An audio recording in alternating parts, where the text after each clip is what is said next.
This is what happens when a 2-pound battery gets punctured. It only runs for a few hours. Now imagine one that lasts 100 years.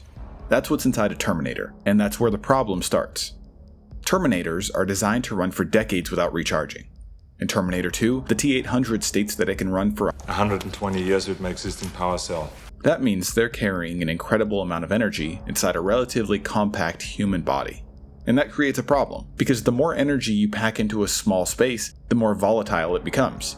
Any system that stores that much power becomes dangerous when it fails, especially in something built for combat. The first 2 films never really explain what powers these machines, but we do know a few things. Their power source is internal, compact, lightweight, and runs continuously without needing to recharge. Whether it's a battery, fuel cell, or nuclear reactor, it's way beyond current capabilities. Skynet solved the energy storage problem, but ignored the safety consequences of putting that much potential energy into a combat zone. Remember, Terminators are war machines. Bullets, explosions, and structural hits are expected, so failure from damage is going to happen. But what happens when a battery thousands of times stronger than what we can produce today gets destroyed? Take a look at this video from Ukraine. A Ukrainian interceptor drone stabs the battery on a Russian explosive drone, and it immediately catches on fire. This is thermal runaway. When batteries like the one powering this drone are punctured, they short circuit and rapidly heat up, which triggers chemical reactions that generate even more heat and more pressure, and eventually you get an explosion. The same thing happens with electric cars like Teslas. A Tesla battery weighs about 1,000 pounds and moves a car for a few hundred miles. When it's damaged, it usually creates a massive chemical fire. When we look at modern military robots like quadrupeds, drones, or EOD units, they usually run on batteries or hybrid generator systems. Generally, they can operate for hours or maybe a day or two, and that's mostly because energy storage is still limited. Batteries aren't yet energy dense enough to power things like a robot for days on end. But that limitation actually keeps things safer.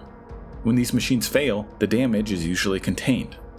A drone burns, an electric car catches fire, but that fire is limited to that one system. Now scale that up. Imagine if your electric car had a battery that could power it for 100 years without recharging.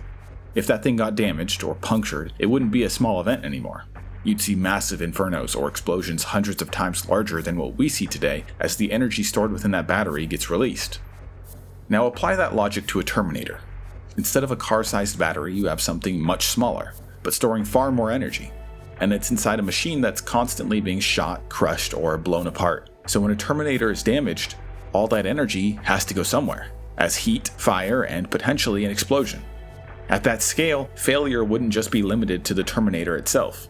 In all the future war scenes, we see these robots fighting close together, moving as squads. But realistically, damaging one would set off a chain reaction, blowing up nearby units, equipment, and anything else in range.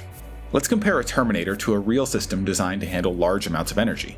Take a nuclear submarine. They can operate for years without refueling. They generate enormous amounts of power internally. But look at how they're built. Their reactor is heavily shielded.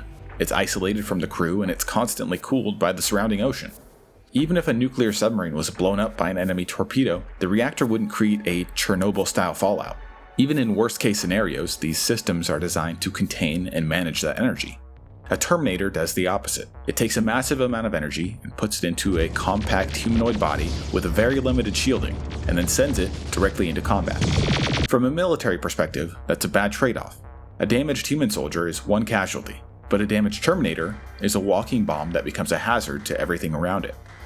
A more realistic version of a Terminator wouldn't try to run for decades. It would carry less energy, recharge regularly, and rely on a support system of charging stations and battery swaps.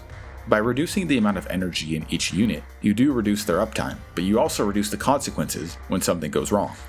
Real systems are designed so that failure is contained. Terminators are designed to keep going no matter what. It can't be bargained with, it can't be reasoned with, and it absolutely will not stop.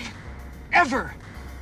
Until you are dead. But their greatest strength, their endurance, is also their most fatal flaw.